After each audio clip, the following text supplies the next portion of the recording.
আমরা গরুর মাঝে বড় বড় বেঙ্গা মাই গেছে, মাছও জামাই গেছে ভাই গরুর ভিতরে, ভয়ঙ্কর একটা অবস্থা। ভাই একজনের বাসাত ভাইয়া খালি রাইতে লইয়া গেছেন, ই বাসাত গেছি তার বাসাত নিচে পানি উঠে গেছে, মোটর চালাতেন সকালে লাগ গেছে আগুন। কোন সময় যে কোন বাচ্চা পানিতে পড়ে তা খুব রিক্সের, তাদের ঘুম নাই।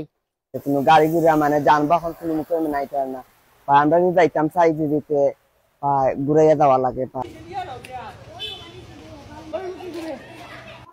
একদিকে উজান থেকে নেমে আসছে পাহাড়ি পানির ঢল, বিপদ সীমার উপর দিয়ে অতিক্রম করছে সুরমা নদীর পানি।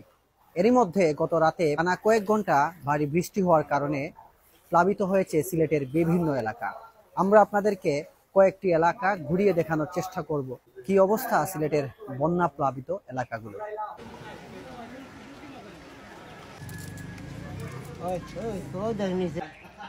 Anh em tâm vào khăn ý, muốn tí các anh lưới viết to là lạc vô.